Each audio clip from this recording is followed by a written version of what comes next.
So this is TheraPlay, our brand new office that we just got. I know that some of you are near and far, but we are excited to share that with you. We do OT, PT, speech, and I also do aquatic therapy. We provide home health, telehealth, and in-office therapy.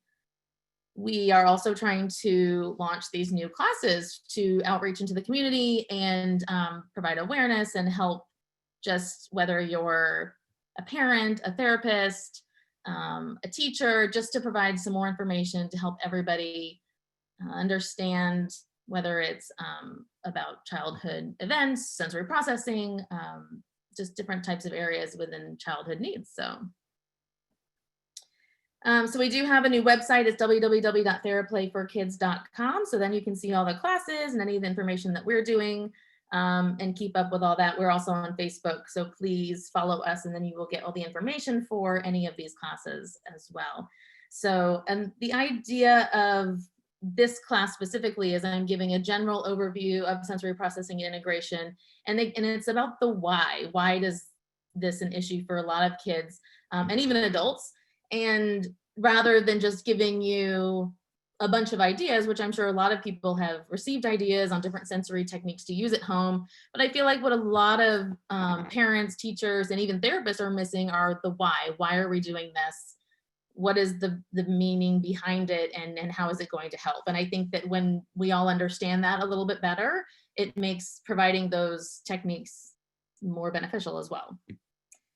So a little bit about me. My name is Meredith. I graduated from the University of Florida. I've been an occupational therapist for over 12 years now. I have taken a huge interest and kind of specialized in sensory integration. In fact, I developed an aquatic therapy program that utilized sensory integration techniques. And then also because that was something that people haven't really been using or really combining, it was very much orthopedic, more strengthening type techniques in the pool. So I have now been part of the faculty for the Aquatic Therapy Rehab Institute to provide CEUs for therapists to learn these techniques and use during their aquatic therapy sessions as well. So I do enjoy teaching. I enjoy talking, as you will see, but mostly I just really enjoy reaching out, getting to know people in the community and spreading awareness, because I feel, and like I mentioned before, I do feel like there's a disconnect when it comes to specifically sensory processing and integration. Everybody's heard of it, everybody knows of it, but not a lot of people really truly understand it. So I do just want to try to get that understanding a little bit better as well. So, all right. And then what about me? And then also, I mentioned to you that we are trying to launch some more classes, and I do think that a lot of the other classes will kind of connect to this one. And so when you come to this one, a lot of the information that you receive here will help you understand future, especially if I'm going to go more into techniques and things that you could use at home or ideas that you could use at home. Whereas here we're trying to get the background, the understanding of it, so that it makes what you're doing and the ideas that I give you a little more understandable and helpful. So, and also if anybody has any suggestions or ideas for courses that they would be interested in, or some topics that you would like to have presented, feel free to message me and I will always be open to that as well. So at the end, I will open up a chat and I will stick my email address in there, and you guys can always email me with anything as well. Okay, so let's get started into the fun stuff now that we got all the housekeeping out of the way. So I posted this on our main site. It's very basic. It's something that I think a lot of people have maybe seen floating around about, do you know me? And so this is specifically describing children with sensory processing issues and just kind of bringing awareness to the different areas that children may experience difficulty with when they have sensory processing issues. So I know that some of them are very specific, some of them are very, sorry, I'm again trying to let people in and then it did that. Let me let some people in here. Sorry about that, guys. Let's go back to here. All right. So this is just a really basic visual to show you some of the areas that kids may present with. And again, what I'm going to kind of explain a little bit more to everybody is that there's so many different areas of sensory processing. And a lot of times we only hear very specific ones. It could be a picky eater. It could be kids that don't like having their clothing touching, or kids that are running around crashing into everything.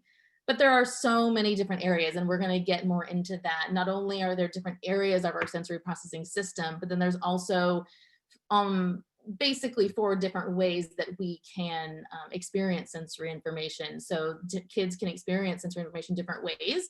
And typically, and I've never met a kid that only experiences sensory information one way. So some may be sensitive to some sensory, and then some may be seeking different input. So it's something that we have to keep in mind when our children are showing these things. We want to make sure that we are really figuring out what is causing it. So this is just another visual, because a lot of times when I mention sensory integration disorder or sensory processing, the first thing that a lot of times I get questioned is about autism. And so one of the things I really want to point out is that sensory integration disorder is a very large, and I don't even like to use the word spectrum, but that's the word for it, spectrum. It's very large. And then at the very end of that spectrum is autism. And so that's because they have very severe sensory processing issues, but that's just one piece of the autistic diagnosis. And so I just want to point out to you that sensory integration disorder and sensory processing difficulties can be presented in a variety of diagnoses. So when you're with kids, or with your children, if you notice some different things and they have other diagnoses, that's very common. And often if we address the sensory processing issues, we can help them with some of these other diagnoses as well. And again, I think that's one of the biggest misunderstandings when it comes to sensory processing, is that either it is related directly to autism or it's a diagnosis on its own. And honestly, it's not a great diagnosis. It's not one that insurance particularly likes. It is becoming more recognized, and we're getting some more research about it. But to me, it's more of a part of my maybe other larger diagnoses, or maybe just some difficulties that a child may be having. And so we can definitely come up with some techniques to help them process sensory information a little bit better and be a little more successful and be a little more confident. And that's the goal here, is that a lot of these children feel lost. They feel that sensory information they don't realize what it is that's making the world difficult for them, whether it's noises bothering them or smells bothering them. They don't understand that. And so what they end up doing is they lash out into other things like behaviors, or delays in academics, or difficulties with everyday life. And so what we need to do then is figure out what areas in the sensory system are really being affected, so that we can really help them with those areas, because they're not going to know. We have to start figuring and help them figure that out.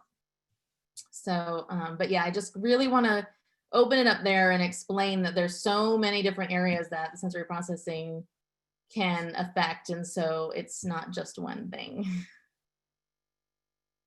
So I love this pyramid. I use it pretty much every time I'm talking about sensory processing. The reason for that is because at the very top of the pyramid, you have academic learning, daily living activities, or ADLs, and behavior. And when I get a child, that is when they're usually being referred to me. It's something because of difficulties with academic learning, difficulties with daily living activities, or behavior, specifically behavior.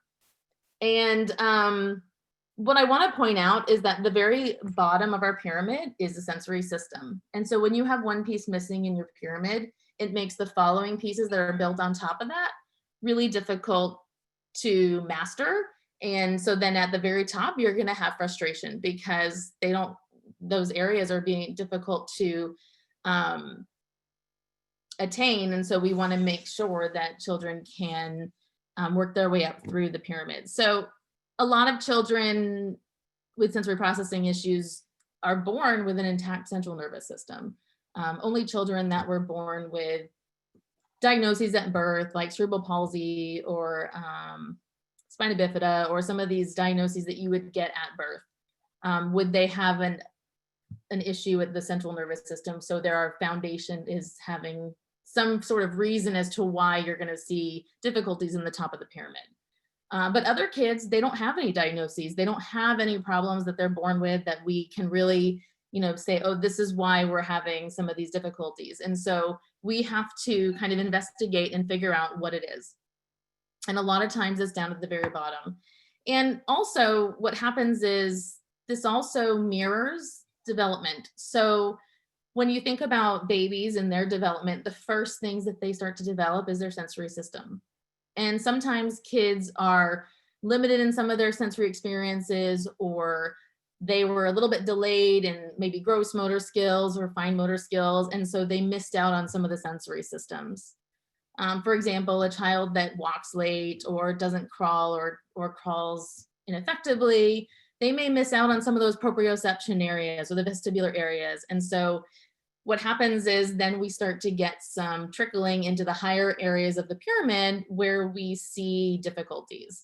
And you can see, so if we had difficulty walking or crawling, and so then we may have some issues with the awareness of both sides of their body, or motor planning, basically knowing how to tell your body what to do and effectively telling it the way to go without somebody showing you how to do it. Their body scheme, knowing where their body is in place. And then we get into some more of those perceptual things. So auditory processing, being able to process information that somebody's told us and follow directions. Postural adjustments, being able to sit and attend in a classroom or at circle time. Eye-hand coordination, that could be gross motor skills, playing outside, or even just sitting and doing handwriting. And so you can see if any of those areas, and typically there's more than one area that's affected, can cause a lot of frustration because those things become difficult. And it causes delays in areas of daily living activities like getting dressed, brushing teeth. Those are the kind of skills that we do for activities of daily living. And then academics. This is where teachers notice things, and so they refer out to possibly get therapy, or at least mention to the parents that they're noticing some difficulties. And that's one of the reasons I want to point out to you that if we address a sensory system, we can help a lot of these areas. So sometimes we can avoid medication if it's an attention thing. We can avoid a lot of unnecessary labeling and diagnoses when we just address the bottom part. And so the sensory system is really important, and it is oftentimes forgotten. And again, we often are given ideas and techniques, but the understanding as to why isn't there. So, and we're going to get a little more into that moving forward. So now I'm going to go a little deeper into the why. So on a basic level, very basic, sensory input is received from our peripheral nervous system. So whether or not it's your vision, whether or not it's your taste, whether it's the feeling of movement, the sensory input is received through our peripheral nervous system. It is then sent to the brain, and the brain processes that information, and it gets it organized, it interprets the information, and then it relates it to previous experiences, and then tells your body how to react. And then your response is the physical or behavioral response that you present with when you feel, hear, smell, or touch, or any of those things, or from the sensory stimuli. What happens is, whether it is, if your child is having difficulty with somewhere in the middle, usually receiving the input or processing the input, and then the response is not what we would expect. I was a sensory child, I'm a sensory adult, and so everybody, and probably a lot of you are thinking, I have sensory issues, and that's true. Almost everybody does not always register or process sensory information in a functional or appropriate way. And so, but a lot of times we learn those little quirks about ourselves, and then we're able to adapt and come up with ways to help. So for example, you might see me rocking side to side, and that's because I like to see movement. I'm not somebody that's going to sit at a computer all day. That's why I'm a therapist, and I like to get on swings and crawl and jump with the kids. I'm not going to sit at a computer unless I'm doing teletherapy all day.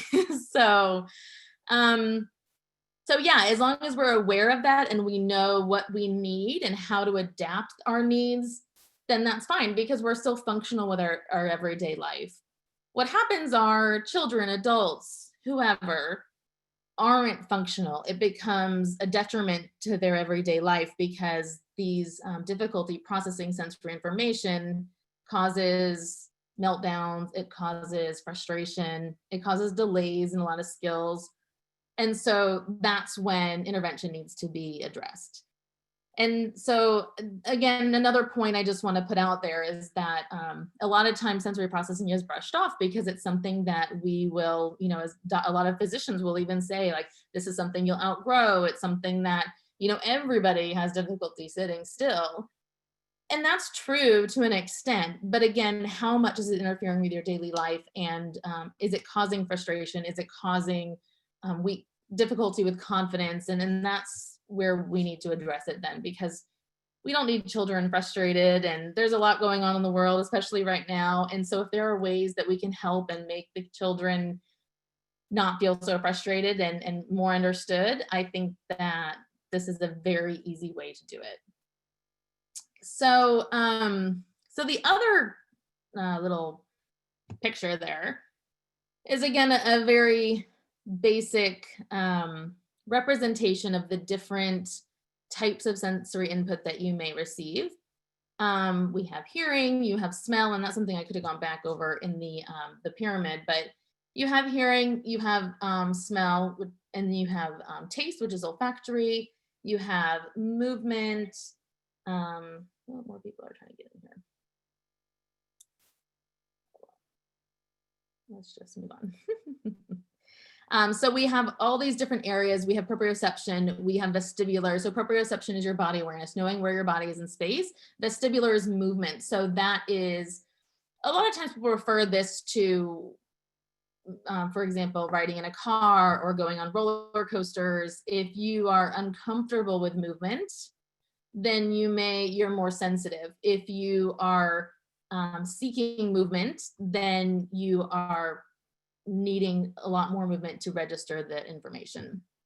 And so we have it here: do not register, registered, registers a lot of input, registers as not enough.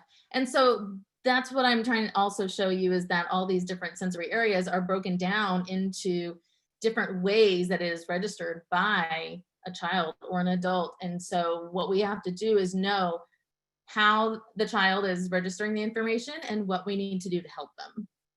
So for example, let's talk about hearing. A lot of times we will talk to a child, we say, I need you to bring this to me.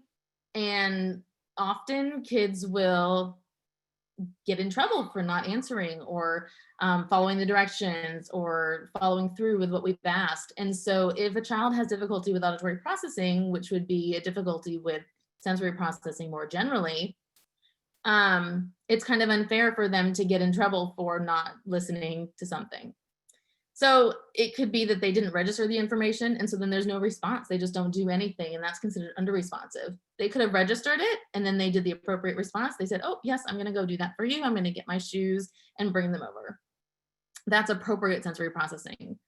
Or they could have registered as a lot of input. So these are the kids that you talk to them, but they think it's too loud, or it's a tone that they can't really tolerate. And so their response is to seek out more information to understand the input. So they may ask questions or say, what? Or they may kind of cover their ears in response because it was just too much information, or the information was not enough registered. And so that would actually be more where they would respond to seek out more, where they would ask for clarification or keep asking. And a lot of times, if you just give that child a little more time to process, they will eventually understand and have heard what you said, but they just need a little more time. So those are the sensory seekers. The sensory over-responsive are the reactive are the ones that are covering their ears and they can't tolerate the sounds. And so it's important that we can discriminate that and understand what each child is feeling so that we can help them. And often, and I mentioned this earlier, but I've never met a child that is completely under-responsive in every sensory area. Or I've never met a child that's a sensory seeker in every area. They are a mix of everything.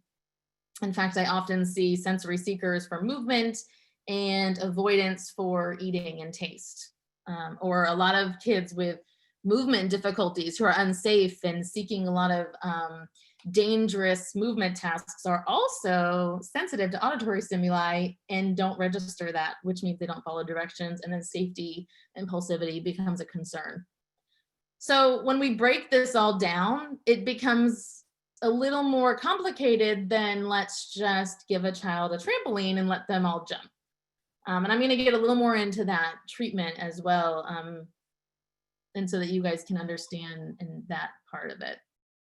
But so yeah, so I just want to show the complexity when it comes to the different areas of there's different sensory processing areas, and then also how information is registered and how a child or even an adult responds to that information, and so that we start to learn what to do to help them. One of the things that I have recommended to a lot of parents, or especially parents that reach out to me asking like, is this a sensory processing issue, or is this something that I shouldn't be worried about? One thing that I do recommend a lot is keeping a journal. So if there is a time when you see that your child's melting down and having issues, try to look at your environment, try to look at what they're doing during those times of difficulty, and let's figure out the foundation problem so that that can be addressed. We can't just, fix everything with a trampoline or a sensory bin. What we need to do is figure out what area of the sensory system is being affected so that we can help them more effectively.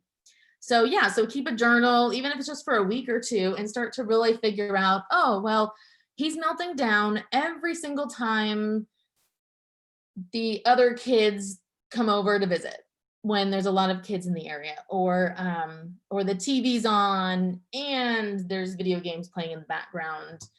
And when we start to figure out what those times are, then we can start to decrease the environment stimuli and see if that helps from a child getting overstimulated and not being able to function. And then it's at school, a lot of times you're going to see frustration and less meltdowns. A lot of times at home, you'll see a lot of meltdowns because kids hold it together throughout the day for other people, and they come home and just like we lash out on the people that we love the most, children don't realize they do it, but they do meltdown when they come home because they've been holding it together all day. So it's important that we try to dig a little deeper and investigate what is causing it. So if it's at school and we're getting some frustration during some tasks, let's look at what part of the task is it. Is it always during writing? Is it always during playground time? What area is challenging? What area is difficult? And we can really start getting more information and help them. So I hope that makes sense. I know that it's a little bit on the complicated side, but also simplified so that we all are understanding the background and the reasoning why. So going into treatment, I'm not going to go through and read all this. We may go through one of the little areas, but one of the things I want you to understand as far as treatment is why it's so important for any therapist that you seek out, or any advice that you seek out, is that it's specialized and individualized. Even physicians don't really understand this concept of it. They kind of expect everything, all the therapies to be the same, and they're not. Every child is different. Every single kid. I have not had two kids that are the same, and I have had multiple sets of twins and even triplets. So there are no two children that are the same. And I think it's really important for us to recognize that. And I think as therapists, or when you're seeking out a therapist, is for them to understand that too. So any therapist shouldn't be doing kind of like cookie cutter therapy to where they do the same thing with every child, because no child is the same. For example, we have pictures of the swings, we have pictures of balls. For a child, a lot of children that are sensory seekers, spinning them in a circle can get disorganizing. It can get overwhelming. And so we need to kind of figure out, okay, what type of input is going to be beneficial for this child and help them feel organized. A lot of times what happens is the information, they receive the sensory information, but these children, the sensory information gets stuck. it doesn't make it to the brain. The brain never gets to process it for a lot of these kids, or the sensory information comes in and the brain processes it too much. And so then they get overwhelmed and they shut down. And so we have to find a good balance to help them. A good example I can have is I had a good friend who reached out to me because her son was having difficulty at nap time. She said he just was up and sat up in the crib. He would talk, he would roll around. He just was having a really hard time napping. And so she said to me, well, I think I'm just going to take him to the playground and let him run around and do that. And hopefully that will help him sleep. And I said, okay, well, you can try that and see. We didn't get really deep into the whole sensory background behind that. But she mentioned to me that after she did that, he came back and he laid down and he was quiet. He didn't roll around. She had a camera, she could see him. He wasn't rolling around. He wasn't jumping in the bed. But his eyes were open and he was awake the entire time. And so my response to her was, what happens is we never made the connection to the brain and the sensory input that he received. So in order to get effective treatment and effective sensory integration therapy, we have to make that connection between the senses that we receive and the brain. So when we apply and add cognitive tasks while receiving sensory input, we're making that connection. So I encouraged her, I said, well, next time you go, what I want you to try is when you're at the playground, have him follow directions. And it can be very simple things. It doesn't have to be complicated. You can just say, first go to the slide, then climb the rock wall. He's having to follow a 2-step direction. He's having to pay attention, and he has a goal towards the end. You could do things like finding different items on the playground of the same color. And so then what we're doing is we're applying that cognitive aspect of it with the movement and the sliding and the jumping and all of the proprioceptive and vestibular input that we need. And now the child's able to register that information and be more successful. And sure enough, he ended up sleeping. So that was helpful for him. But that's a very basic explanation. But a good reason as to why not only if your child is receiving therapy, that it does need to be individualized and specialized for your child, but also when we give sensory, if you're provided a sensory diet or you're given some sensory ideas to do at home, we need to make sure that we're doing it the right way and to make it most beneficial. One of the first things the parents say when I talk about sensory is they say, oh, we need sensory, I will go get a trampoline and I will put it in the backyard and I will let them go out there every day after school for 2 hours. I'm exaggerating, but a lot of parents do very similar things. And then the parents come back to me after they've done that and they say, that didn't work because now they're more hyper than when I sent them out there. And again, the reason for that is because yes, their body's getting the sensory input, but their brain isn't registering it. Their brain is not making that connection. Because there's no goal, there's no function behind it. I like to relate things that we talk about to us as adults. And so one of the few, I have about 2 or 3 examples that I like to use, but one of them is going to the gym. If I go to the gym, we always have some sort of goal. Very rarely, if we go to the gym, do we not have repetitions that we need to make or specific exercises that we want to do. You don't go there without some sort of plan. Otherwise, it's probably not your most productive gym session. So that's how a child feels too when and the gym is a sensory experience. You're getting proprioceptive input from weights. You're getting vestibular input from the treadmill. You're getting all this sensory experience, but you always have an end goal. You have something that you're looking for, whether it's I'm going to walk on the treadmill for 10 minutes and stop at 10 minutes. There's always something that you have a goal for and a function for. And that is important for us as occupational therapists, that we're looking for function, not necessarily the end goal. So that's really important for kids as well. And so when we give them sequences, when we give them obstacle courses, when we tell them how many we're going to do, you're going to get more responses from them. Another thing, and for a more long-term and for a whole day experience is schedules. Kids really like schedules. And part of that is because they have a goal. There's a function. It's not open-ended. So using that can help with kids with sensory issues as well. So whether it's a visual schedule or just explaining to them, first we're going here, then we have to go here ahead of time, and talking children through things helps a lot with meltdowns. If a child is doing something and you tell them, we're all done with that in 5 minutes, but they didn't actually process that information, and you come over and you just, after 5 minutes, you take it out of their hands, that's frustrating for them because they never heard that. So we have to make sure that they're processing the information that we tell them in the preparation that we're giving them, so that they don't melt down and become frustrated. I would be frustrated if I was in the middle of doing something and I never heard that somebody was going to just take it out of my hands. So we have to keep that in mind as well. And on a completely separate note, this time right now is difficult. We're all going through frustrations.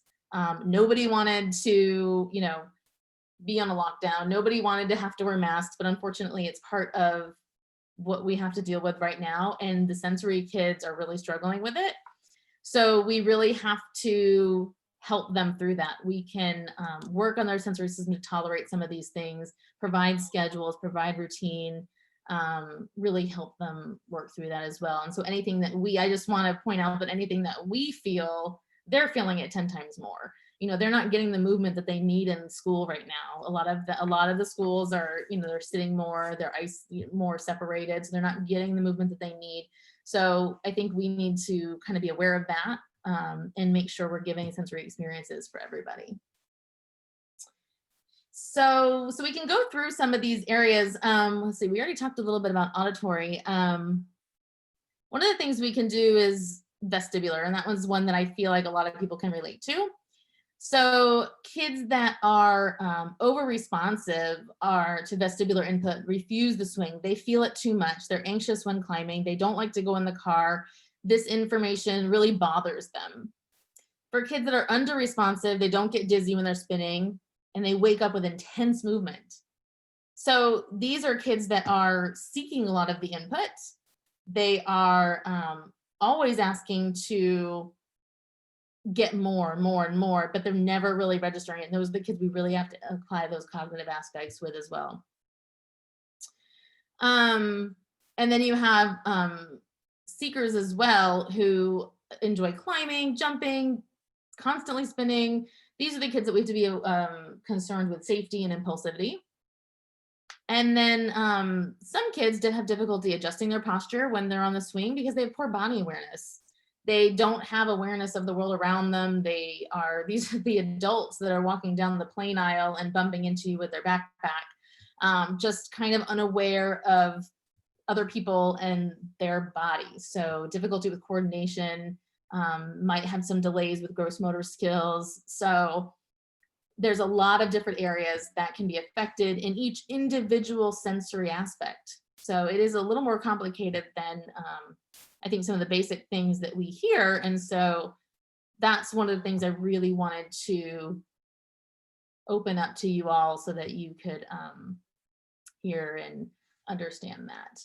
So, what I would love to do is moving forward is to do some other courses on sensory processing, maybe even break it down by different senses, something, and explain treatment ideas or techniques that you could use at home to really help for each individual one. But to begin with, and as an opening, I wanted to kind of explain to you the complexity of sensory and why, blanket ideas and suggestions don't really work across the board because it's so specialized and individualized. So moving forward, I have time for questions. I'm actually going to escape out of here, but you guys can still see it a little bit, only because it's for some reason not letting me use my mouse when I'm presenting. So that caused some challenges. And actually what I'll do is while we do questions, I will take it off and see if anybody has questions. So feel free to unmute yourself if you don't feel comfortable talking, or if you don't feel comfortable showing your video. You don't have to show your video, or you could type it into the chat box if anybody is familiar with that. It is there as well. So we have like 27 people here. So I feel like somebody might have a question, right? There's a lot. People are saying hi, no questions. Nobody has anything. Any specific children that we have concerns about, or obviously without mentioning names or anything, but any sort of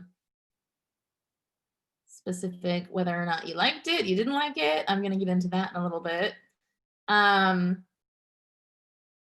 Okay, so somebody asked about potty training issues and sensory, and that's a good point. So as we can see, sensory, going to the bathroom, potty time in general, is a very complicated sensory experience. There is noise from toilets if you are, in a more public bathroom specifically. There are smells. There is the height of the actual toilet. There is the motor planning and the body awareness of being able to reach back and wipe, or even the coordination of having a bowel movement or urinating. And so all of those combined make pottying very difficult. So what we have to do when it comes to toilet training and potty training is, what specifically is the areas that are challenging for them? Is it the smell? Is it the noise in the bathroom? Is it the height on the toilet? And once we can figure that out, then we can really break it down and give some suggestions. There's things, if the height is an issue, it's really important to always have your feet supported when you're on the potty, just like when you're at a table and you're at a desk and doing work. We should have our feet supported 90 degrees. And that's going to be helpful. And in fact, they even have some squatty potties, which help as far as positioning to help with bowel movements. But the idea is also that we're grounded. And so our feet, you imagine we go to the bathroom and our feet are flat on the floor. With children, they're just hanging there. And to them, especially if they're in a handicap stall or a higher toilet, that can be overwhelming for them in general and make it hard for them to focus on the task that they're supposed to be doing. So again, let's really break things down as far as to what part of the sensory system is causing the difficulties. Some kids just have such poor awareness that they don't even know they have to go. And so we have to increase their internal awareness and help them. So hopefully that helps with any potty training issues. We could probably do a whole session just on potty training. I'm getting a question about being overwhelmed, acting out in the classroom. And so again, let's do a journal, and I know that that's difficult when you're not in the classroom, but let's talk to the teacher and try to figure out what times of the day is this really happening, what specifically. And I don't mean just generally, oh, this is during, the morning time. What are they doing? Is it math? Is it writing? Is the child sitting in a different area during that time? Is there somebody different sitting next to him?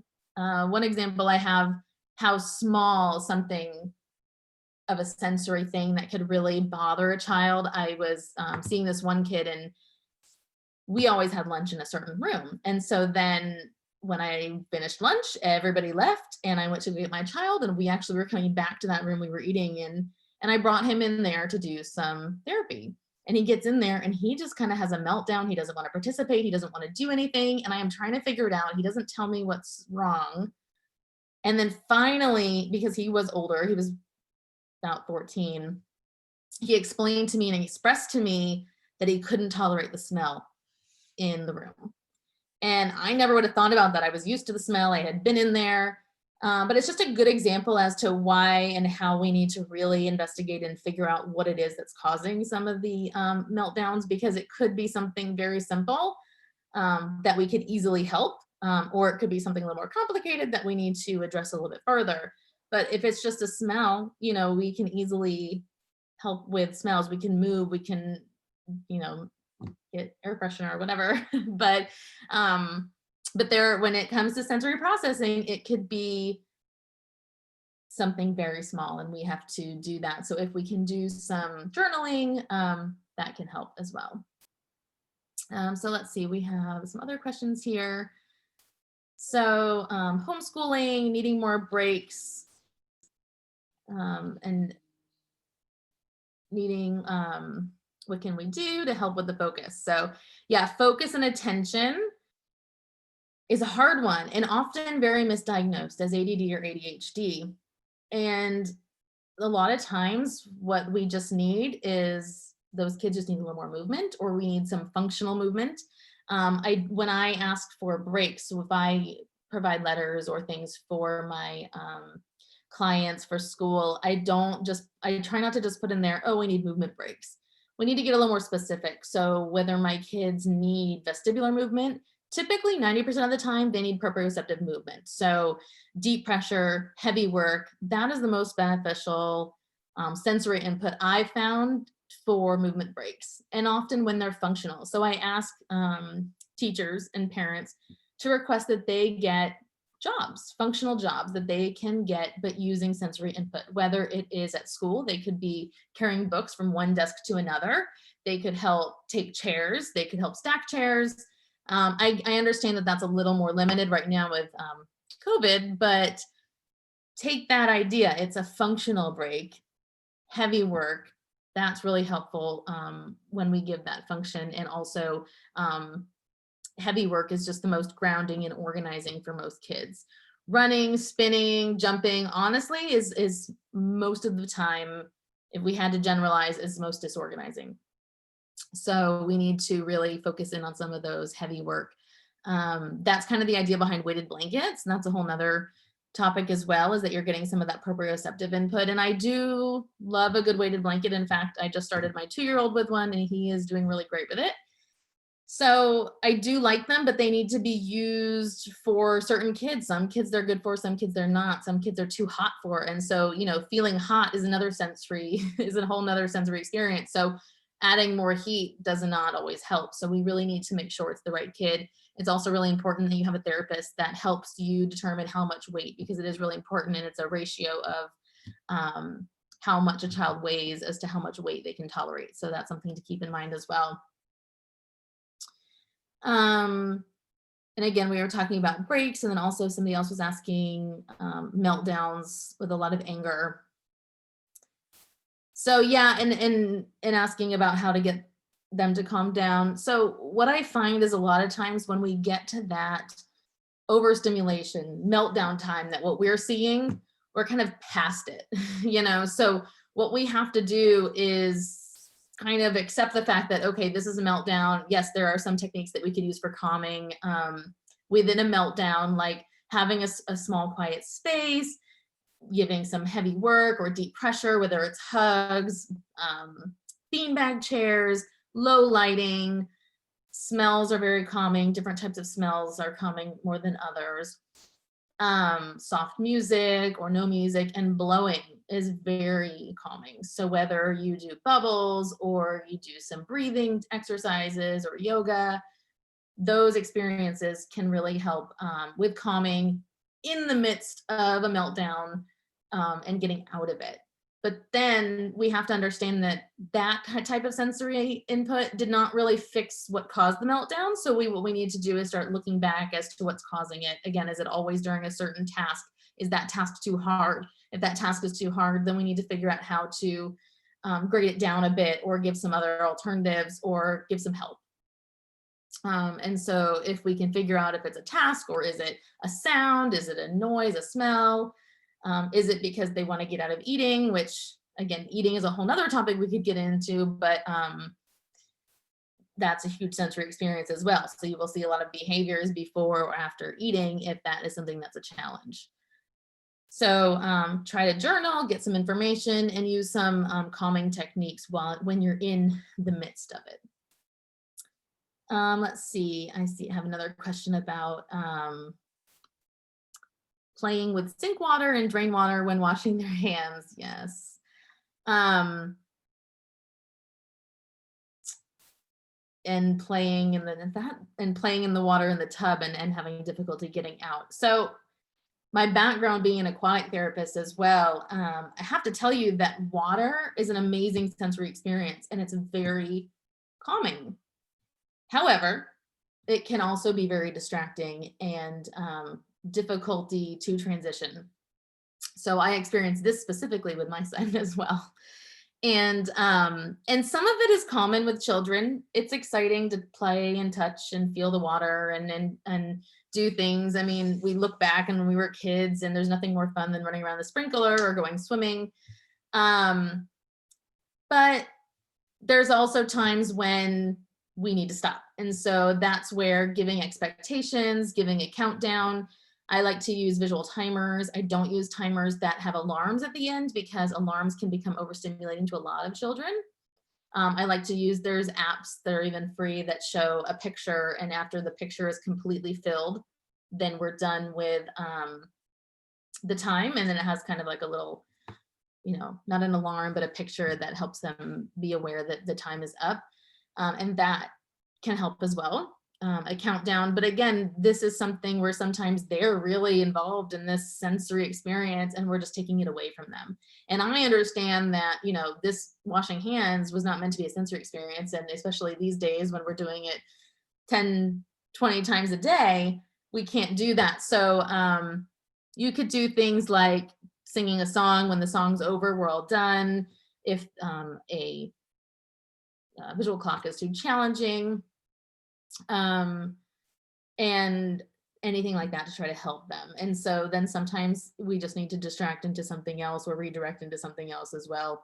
But that is definitely a hard one. I think maybe also just making sure that they're getting the most out of the sensory experience. Like if you're in the bathtub, okay, let's get the most of this sensory experience. Let's add some function behind it. Let's count, let's pour, let's work on different other skills, whether you're squeezing balls. Let's add to that sensory experience so that they're getting the most from that sensory experience while they're in there. And then maybe they won't resist to getting out as much, especially if they're prepared and aware. So anyway, are there any other, I think those were all the questions that were placed into the chat. Feel free to unmute if you have a question, or put it in the chat. Does anybody else have anything that they would like to say? Otherwise, I've got another one. So one about kids getting really loud.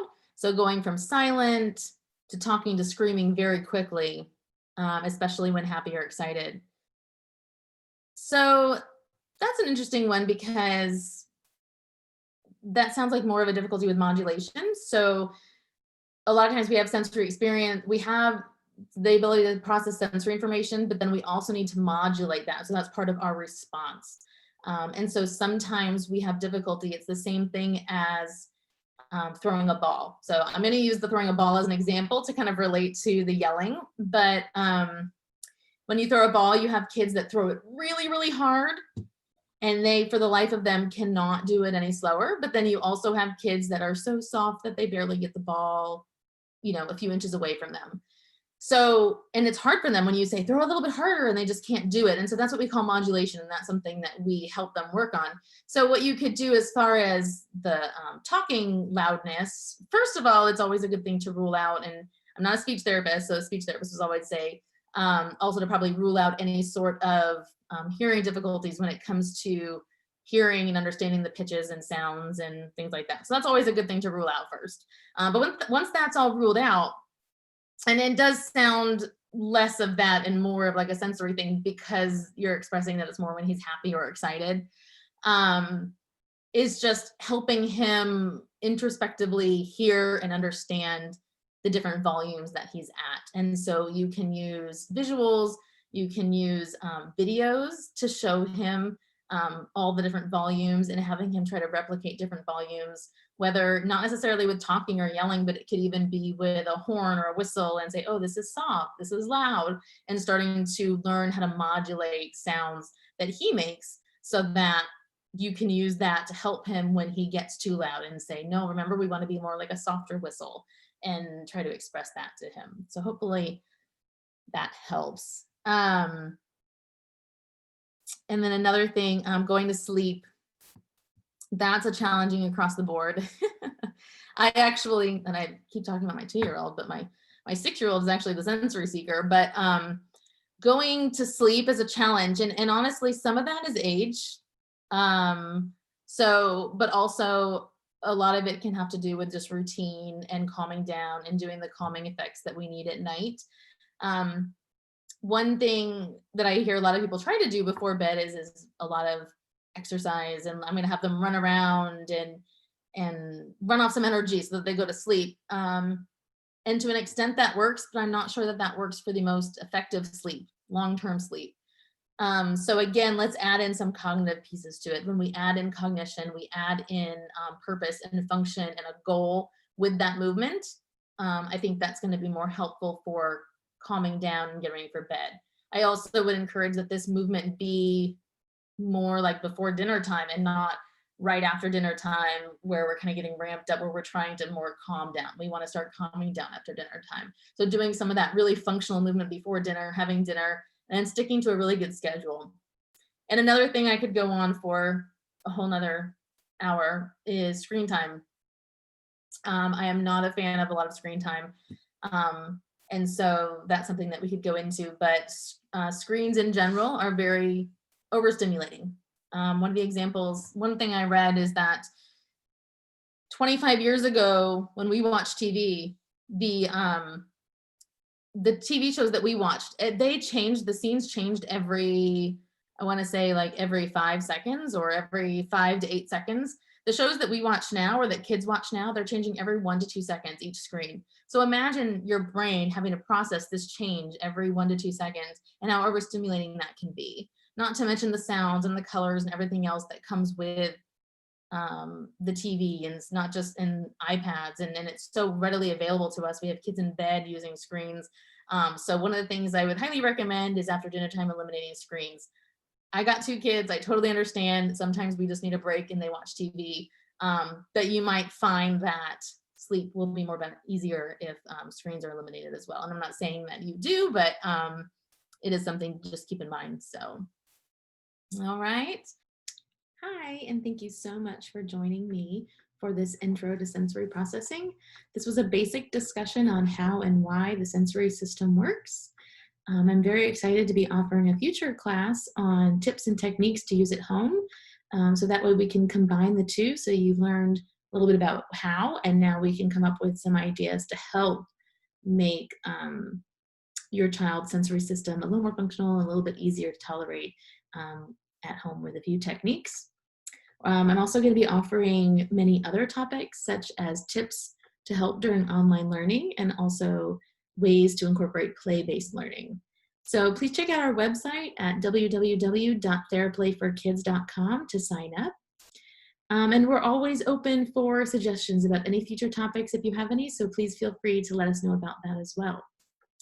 Anyway, thank you so much for joining me, and I look forward to seeing you in our future classes and discussions. Thank you. Bye.